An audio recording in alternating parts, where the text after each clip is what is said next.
Welcome back to the channel guys. ਕੀ ਹਾਲ ਚਾਲ? ਠੀਕ ਠਾਕ ਹੋ? ਅੱਜ ਆਪਾਂ ਫਿਰ ਦੇਖਾਂਗੇ ਕਿ ਪਾਕਿਸਤਾਨੀ ਫੈਕਟਰੀਜ਼ ਦੇ ਵਿੱਚ ਕਿੱਦਾਂ ਕੰਮ ਕੀਤਾ ਜਾਂਦਾ, ਕਿੱਦਾਂ ਪ੍ਰੋਡਕਟ ਬਣਦੇ ਆ। ਰੋਜ਼ਮਰਰਾ ਦੀ ਜ਼ਿੰਦਗੀ ਦੇ ਵਿੱਚ ਜਿਹੜੇ ਪ੍ਰੋਡਕਟ ਤੁਸੀਂ ਯੂਜ਼ ਕਰ ਰਹੇ ਹੋ, ਠੀਕ ਹੈ, ਚਾਹੇ ਉਹ ਸਰਫ ਹੋਵੇ, ਕੋਲਡ ਡਰਿੰਕ ਹੋਵੇ, ਕੋਈ ਖਾਣ ਵਾਲੀ ਚੀਜ਼ ਹੋਵੇ, ਸਾਬਣ ਹੋਵੇ, ਮਤਲਬ ਵਟ ਐਵਰ ਯਾਰ, ਜਿੰਨੇ ਵੀ ਤੁਸੀਂ ਡੇਲੀ ਪ੍ਰੋਡਕਟ ਯੂਜ਼ ਕਰ ਰਹੇ ਹੋ, ਕਦੇ ਦਿਮਾਗ 'ਚ ਆਇਆ ਕਿ ਇਹ ਚੀਜ਼ ਬਣਦੀ ਕਿੱਦਾਂ? ਸਾਡੇ ਕੋਲ ਇੰਨਾ ਟਾਈਮ ਹੀ ਹੈ ਨਹੀਂ, ਅਸੀਂ ਕਿਹੜਾ ਵਿਹਲੇ ਹਾਂ ਵੀ ਅਸੀਂ ਸੋਚੀ ਜਾਈਏ ਕਿ ਵੀ ਕਿਵੇਂ ਬਣਦੀ ਹੈ। ਪਰ ਨਹੀਂ, ਅੱਜ ਆਪਾਂ ਇਹਨੂੰ ਇੱਕ ਇੰਪੋਰਟੈਂਟ ਚੀਜ਼ ਬਣਾ ਕੇ ਤੁਹਾਡੇ ਲਈ ਲੈ ਕੇ ਆਏ ਹਾਂ ਅਤੇ ਜਾਣਾਂਗੇ, ਦੇਖਾਂਗੇ ਕਿ ਇਹ ਜਿਵੇਂ ਟਾਈਡ ਸਰਫ ਹੈ ਜਾਂ ਕੋਲਡ ਡਰਿੰਕਸ ਹੈ, ਇਹ ਕਿਵੇਂ ਬਣਦੀਆਂ, ਪ੍ਰੋਸੈਸ ਕੀ ਹੁੰਦਾ, ਪ੍ਰੋਸੀਜਰ ਕੀ ਹੁੰਦਾ।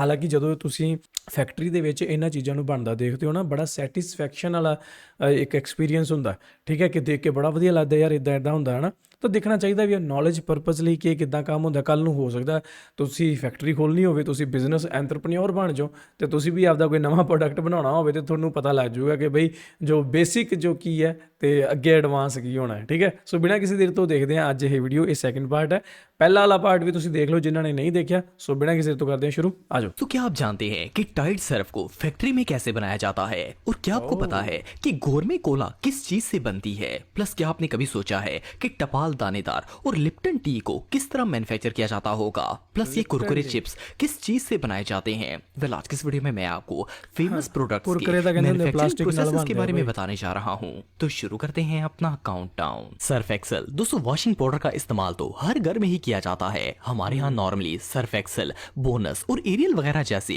सर्फ का यूज किया जाता है। लेकिन क्या आपको पता है कि ये सर्फ फैक्ट्री में बनाए किस तरह जाते हैं और ये हमारे गंदे कपड़ों को साफ कैसे कर लेते हैं? आपको जानकर हैरानगी होगी कि वॉशिंग पाउडर बनाने के लिए सबसे मेन चीज नमक होती है। सुनने में तो ये बात अजीब लगती है, लेकिन ये रियल है। उसकी वजह ये है कि नमक के अंदर सोडियम क्लोराइड होता है, जो कि डिटर्जेंट के टेक्सचर को बैलेंस रखने में जरूरी होता है। सो अब आते हैं इसकी मेकिंग प्रोसेस की तरफ। कोई भी वॉशिंग पाउडर जब फैक्ट्री में तैयार होता है तो सबसे पहले वर्कर एक ह्यूज ब्लेंडर में सॉल्ट डालते हैं और मिक्सचर को ऑन कर देते हैं। इसके बाद इस नमक के अंदर कोलोरेंट नाम का एक ब्राउन लिक्विड डाला जाता है, जो कि कपड़ों के अंदर शाइनर का काम करता है। फिर इस मिक्सचर के अंदर सर्फेक्टेंट डाले जाते हैं। सर्फेक्टेंट असल में एक सब्सटेंस है जो कि सर्फ के अंदर झाग पैदा करने का काम करता है। जब ये तीनों चीजें अच्छी तरह मिक्स हो जाती हैं तो इसके अंदर पाइन ऑयल डाला जाता है, जो कि कपड़ों से जरासीम का खात्मा करता है। फिर इसके अंदर फ्रेगनेंस ऐड की जाती है और लास्ट में बारी आती है क्लीनिंग एजेंट की। क्लीनिंग एजेंट का काम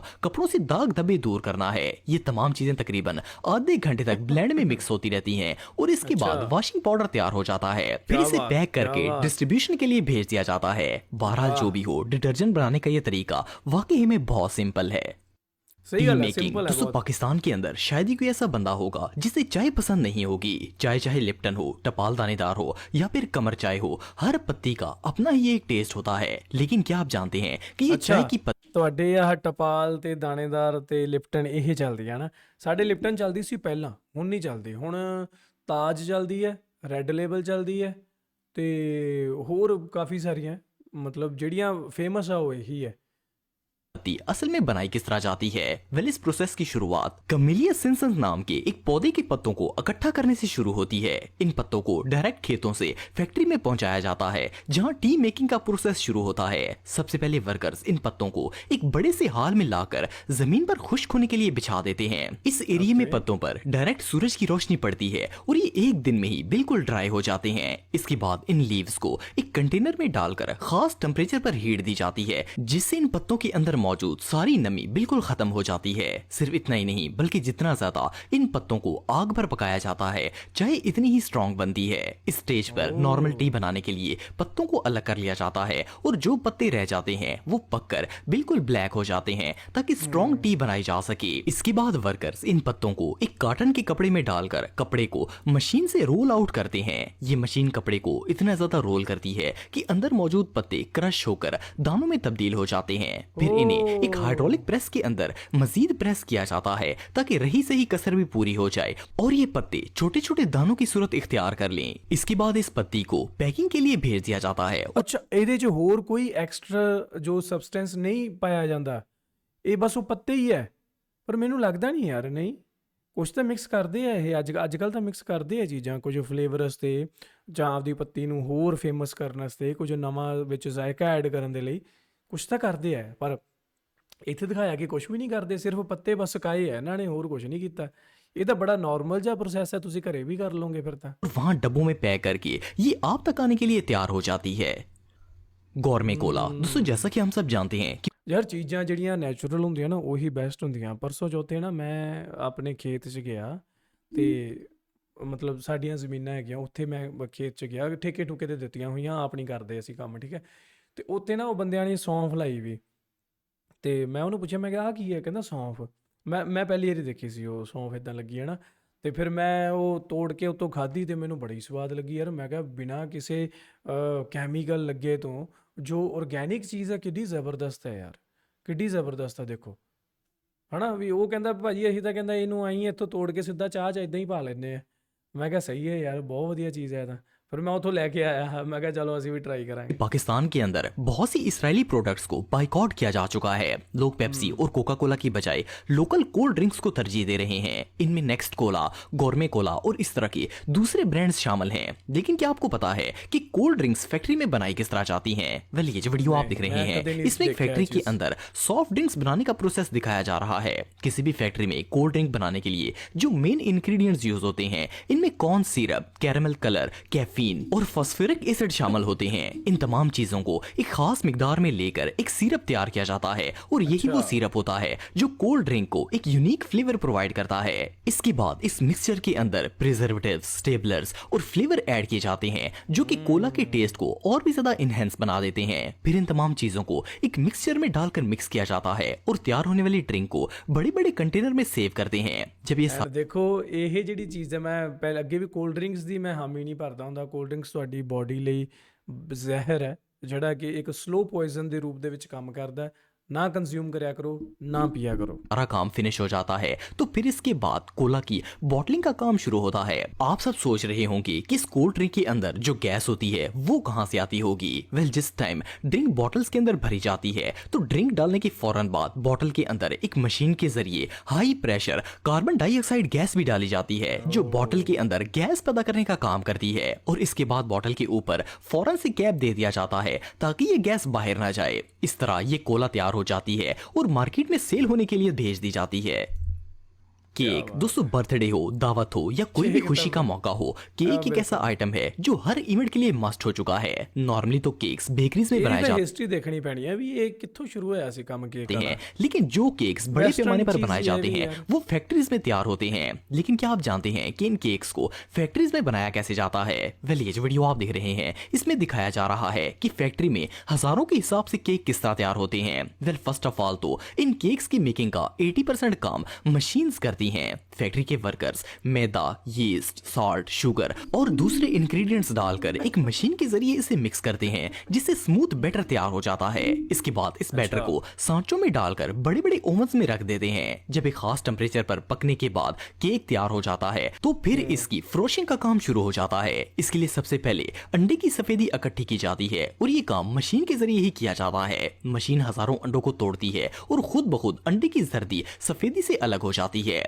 इसके बाद इसके अंदर शुगर डालकर बड़े से मिक्सचर में डाला जाता है और जब ये फ्रॉस्टिंग तैयार हो जाती है तो रोबोट्स खुद ही इसे केक पर अप्लाई कर देते हैं। इसके बाद एक मशीन इन केक्स के ऊपर चॉकलेट या किसी भी फ्लेयर की डेकोरेशन करना स्टार्ट कर देती है। इसके बाद अगर केक्स पर लोगो या राइटिंग वगैरह करनी हो तो एक खास मशीन के जरिए केक्स पर डिजाइनिंग भी कर दी जाती है, जिसके बाद केक रेडी होकर पैकेजिंग प्रोसेस के लिए भेज दिया जाता है। बहरहाल जो भी हो, केक बनने का ये प्रोसेस वाकई में बहुत सेटिस्फाइंग है। कुरकुरे एंड चीटोस दोस्तों, कुरकुरे और चीटोस पाकिस्तान के सबसे फेमस स्नैक्स में शुमार किए जाते हैं। ये ना सिर्फ बहुत टेस्टी होते हैं बल्कि हल्की फुल्की भूख के लिए इनसे जबरदस्त चीज और कोई नहीं हो सकती।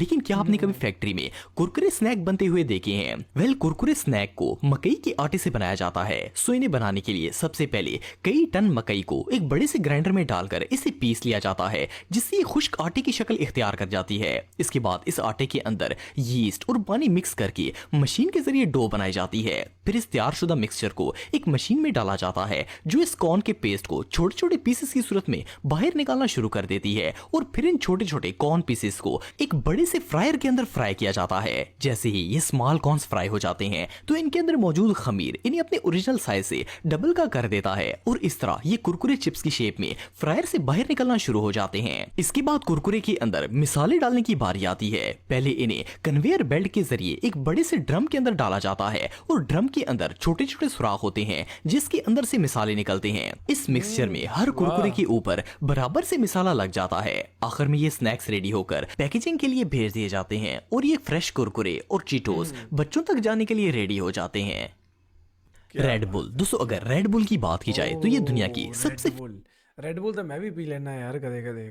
ਵਧੀਆ तगड़ी चीज है, ਵਧੀਆ energy drink. Famous energy drink है, लेकिन क्या आपको पता है कि इस एनर्जी ड्रिंक को फैक्ट्री के अंदर बनाया कैसे जाता है?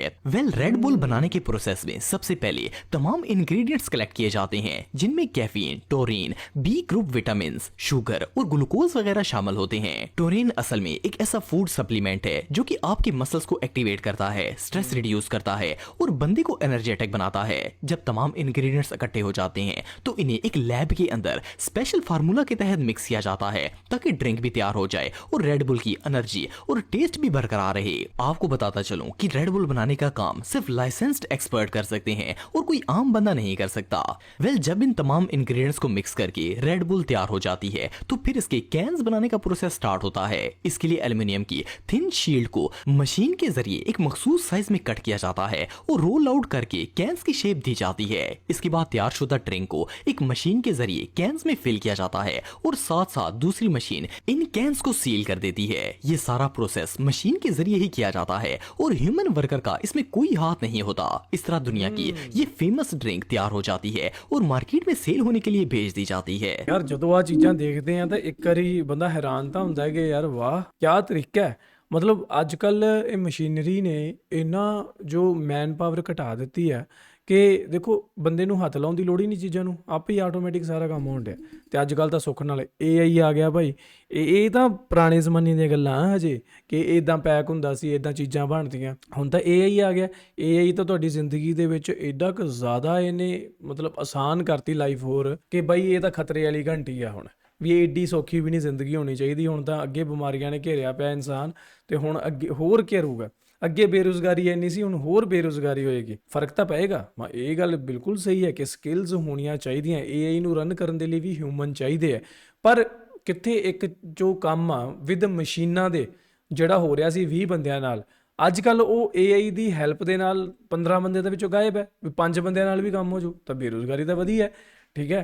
ਪਰ ਜਿੰਨੀਆਂ ਵੀ ਜੌਬਸ ਨਿਕਲਣਗੀਆਂ ਉਹ ਕੁਆਲਿਟੀ ਜੌਬਸ ਆ ਜਿਹੜੀਆਂ ਨਿਕਲ ਰਹੀਆਂ ਹੁਣ, ਕਿਉਂਕਿ AI ਸਕਿੱਲਸ ਚਾਹੀਦੀਆਂ ਹੁਣ, ਡਿਗਰੀਆਂ ਨਹੀਂ ਚਾਹੀਦੀਆਂ ਹੁਣ। ਤੁਹਾਨੂੰ ਪ੍ਰੈਕਟੀਕਲ ਵਰਕ ਕਿੰਨਾ ਉਹ ਚਾਹੀਦਾ। ਸੋ ਇਹੀ ਹੈ ਕਿ ਬੱਚਿਆਂ ਨੂੰ ਠੀਕ ਹੈ ਪੜ੍ਹਾਈ ਸਿਖਾਓ, ਉਹਨਾਂ ਨੂੰ ਸਕੂਲਾਂ 'ਚ ਭੇਜੋ, ਪਰ ਉਹਨਾਂ ਦੇ ਬੋਝ ਨਾ ਪਾਓ ਵੀ ਬਾਈ ਇੱਦਾਂ ਕਰਕੇ ਇੰਨੇ ਨੰਬਰ ਲੈਣੇ ਹੀ ਲੈਣੇ ਆ। ਕਿਉਂਕਿ ਤੁਹਾਨੂੰ ਸਾਰਿਆਂ ਨੂੰ ਪਤਾ ਯਾਰ, ਮੈਂ ਕੀ ਦੱਸਾਂ ਕਿ ਨੰਬਰ ਜ਼ਿਆਦਾ ਲੈਣ ਦਾ ਵੀ ਕੋਈ ਫਾਇਦਾ ਨਹੀਂ, ਠੀਕ ਹੈ। ਜਿੰਨਾ ਚਿਰ ਤੁਹਾਨੂੰ ਸਕਿੱਲ ਨਹੀਂ ਆਉਂਦੀਆਂ, ਡਿਗਰੀਆਂ ਲੈਣ ਦਾ ਕੋਈ ਫਾਇਦਾ ਨਹੀਂ। ਇਹ ਤਾਂ ਇੱਕ ਸਿਸਟਮ ਹੈ ਜਿਸ 'ਚ ਅਸੀਂ ਫਸੇ ਹੋਏ ਹਾਂ। ਇੱਕ ਲੂਪ ਤਿਆਰ ਕੀਤਾ ਗਿਆ ਕਿ ਲੈ ਜੀ 9 ਤੋਂ 5 ਵਾਲੇ ਨੌਕਰ ਤਿਆਰ ਹੈ। ਤੁਹਾਨੂੰ ਸਕੂਲਾਂ ਦੇ ਵਿੱਚ ਇਹ ਥੋੜ੍ਹਾ ਸਿਖਾਇਆ ਜਾਂਦਾ ਕਿ ਬਿਜ਼ਨਸ ਕਿਵੇਂ ਕਰਨਾ, ਤੁਸੀਂ ਐਂਟਰਪ੍ਰੇਨਿਓਰ ਕਿੱਦਾਂ ਬਣਨਾ। ਤੁਹਾਨੂੰ ਉੱਦਾਂ ਫੰਡਿੰਗ ਥੋੜ੍ਹਾ ਕੀਤੀ ਜਾਊਗੀ ਕਿ ਤੁਸੀਂ ਤੁਹਾਡੀਆਂ ਰੂਟਸ ਮਜ਼ਬੂਤ ਹੋਣ। ਤੁਹਾਨੂੰ ਇਹ ਸਿਖਾਇਆ ਜਾਣਾ ਕਿ ਤੁਸੀਂ ਵੱਡੇ ਵੱਡੇ ਨੇਤਾਵਾਂ ਨੂੰ ਸਲਿਊਟ ਕਿੱਦਾਂ ਮਾਰਨਾ। ਤੁਸੀਂ ਦਿਨ ਰਾਤ ਅੱਖਾਂ ਕਾਲੀਆਂ ਕਰਕੇ ਪੜ੍ਹਾਈ ਕਰਕੇ IPS ਆਫੀਸਰ ਬਣਨਾ ਅਤੇ ਤੁਸੀਂ ਸਲਿਊਟ ਅਨਪੜ੍ਹ ਲੋਕਾਂ ਨੂੰ ਮਾਰਨਾ। ਇਹ ਸਿਖਾਇਆ ਜਾਂਦਾ ਤੁਹਾਨੂੰ। ਇਹ ਤਾਂ ਇੱਕ ਐਗਜ਼ਾਮਪਲ ਮੈਂ ਤੁਹਾਨੂੰ ਦੱਸ ਰਿਹਾ। ਇਹੋ ਜਿਹੀਆਂ ਬਹੁਤ ਐਗਜ਼ਾਮਪਲਾਂ, ਠੀਕ ਹੈ। ਸੋ ਜਿਹੜਾ ਐਜੂਕੇਸ਼ਨ ਸੈਕਟਰ ਹੈ ਇਹ ਇੱਕ ਜਾਲ ਹੀ ਹੈ ਇੱਕ ਤਰ੍ਹਾਂ ਦਾ ਮੇਰੇ ਅਕੋਰਡਿੰਗ ਤਾਂ, ਹੋਰ ਕੁਛ ਨਹੀਂ ਗਾ, ਠੀਕ ਹੈ। ਬਾਕੀ ਗੱਲ ਕਿਹੜੀ ਸੀ ਤੇ ਕਿੱਧਰ ਨੂੰ ਚੱਲ ਪਈ। ਅੱਜ ਦੀ ਵੀਡੀਓ ਦੇ ਵਿੱਚ ਇਹ ਚੀਜ਼ਾਂ ਬਣਦੀਆਂ ਦੇਖੀਆਂ ਤਾਂ ਵਧੀਆ ਲੱਗਾ, ਠੀਕ ਹੈ। ਜੇਕਰ ਤੁਹਾਡੇ ਕੋਲ ਪੈਸਾ ਹੈ, ਤੁਹਾਡਾ ਦਿਮਾਗ ਕੰਮ ਕਰਦਾ ਤੇ ਇਦਾਂ ਦੀ ਫੈਕਟਰੀ ਕੋਈ ਵੀ ਲਾ ਸਕਦਾ, ਠੀਕ ਹੈ। ਤੁਹਾਨੂੰ ਮਸ਼ੀਨਾਂ ਦੀ ਲੋੜ ਅੱਜ ਕੱਲ੍ਹ, ਤੁਹਾਨੂੰ ਏਡੀ ਦਿਮਾਗ ਦੀ ਲੋੜ ਨਹੀਂ ਗੀ। ਬਸ ਥੋੜ੍ਹਾ ਜਿਹਾ ਦਿਮਾਗ ਤੇਜ਼ ਹੋਣਾ ਚਾਹੀਦਾ ਕਿ ਤੁਸੀਂ ਬਿਜ਼ਨਸ ਕਰ ਸਕੋ, ਬਿਜ਼ਨਸ ਮਾਈਂਡਡ ਹੋਣੇ ਚਾਹੀਦੇ ਆ। ਬਾਕੀ ਮਜ਼ਾ ਆਇਆ, ਨੌਲੇਜ ਦੇ ਵਿੱਚ ਵੀ ਵਾਧਾ ਹੋਇਆ ਕਿ ਬਈ ਇਹ ਚੀਜ਼ਾਂ ਕਿਵੇਂ ਬਣਦੀਆਂ। ਕੋਲਡ ਡਰਿੰਕ ਬਾਰੇ ਮੈਨੂੰ ਨਹੀਂ ਪਤਾ ਸੀਗਾ, ਬਾਕੀ 2-3 ਚੀਜ਼ਾਂ ਤਾਂ ਮੈਨੂੰ ਆਲਰੇਡੀ ਪਤਾ ਸੀ ਕਿਵੇਂ ਬਣਦੀ। ਕੋਲਡ ਡਰਿੰਕ ਦਾ ਮੈਨੂੰ ਕੋਈ ਆਈਡੀਆ ਨਹੀਂ ਸੀਗਾ ਕਿਉਂਕਿ ਮੈਂ ਕੋਲਡ ਡਰਿੰਕ ਬਾਰੇ ਸਰਚ ਵੀ ਨਹੀਂ ਕਰਦਾ, ਕਿਉਂਕਿ ਮੈਂ ਖੁਦ ਹੀ ਇਹ ਤੋਂ ਨਫ਼ਰਤ ਕਰਦਾ ਅਤੇ ਮੇਰੀ ਕੋਸ਼ਿਸ਼ ਹੁੰਦੀ ਹੈ ਮੈਂ ਵੀ ਨਾ ਪੀਵਾਂ, ਮੇਰੀ ਫੈਮਿਲੀ ਵੀ ਨਾ ਪੀਵੇ। ਅਤੇ ਤੁਹਾਨੂੰ ਸਾਰਿਆਂ ਨੂੰ ਵੀ ਇਹੀ ਕਹੂੰਗਾ ਕਿ ਕੋਲਡ ਡਰਿੰਕ ਨਾ ਕੰਜ਼ਿਊਮ ਕਰਿਆ ਕਰੋ, ਨਾ ਪੀਆ, ਠੀਕ ਹੈ ਜੀ। ਕੋਲਡ ਡਰਿੰਕ ਅਤੇ ਜੂਸ, ਕਿਉਂਕਿ ਜੋ ਇਹਨਾਂ ਦੇ ਵਿੱਚ ਪ੍ਰੀਜ਼ਰਵੇਟਰਸ ਪਾਏ ਹੁੰਦੇ ਆ ਨਾ, ਅਤੇ ਜਾਂ ਹੋਰ ਚੀਜ਼ਾਂ ਜਿਹੜੀਆਂ ਪਾਈਆਂ ਹੁੰਦੀਆਂ ਡੁਪਲੀਕੇਟ ਕੈਮੀਕਲਸ ਅਤੇ ਹੋਰ ਗੈਸਿਸ ਵਗੈਰਾ, ਉਹ ਤੁਹਾਡੀ ਬੋਡੀ ਲਈ ਖਤਰਨਾਕ ਚੰਗੀਆਂ ਨਹੀਂ ਗੀਆਂ। ਉਹ ਫਰੈਸ਼ ਫਰੂਟਸ ਦਾ ਜੂਸ ਪੀਓ, ਕੋਈ ਪੈਕੇਟ ਵਾਲਾ ਜੂਸ ਪੀਣ ਦੀ ਲੋੜ ਨਹੀਂ, ਠੀਕ ਹੈ ਜੀ। ਸੋ ਇਹ ਸੀ ਅੱਜ ਦੀ ਇੱਕ ਵੀਡੀਓ। ਤੁਹਾਨੂੰ ਕਿੱਦਾਂ ਲੱਗੀ ਥੱਲੇ ਕਮੈਂਟ ਕਰਕੇ ਮੈਨੂੰ ਦੱਸ ਦਿਓ ਅਤੇ ਮੈਂ ਮਿਲੂੰਗਾ ਤੁਹਾਨੂੰ video. Still then make sure hit that subscribe.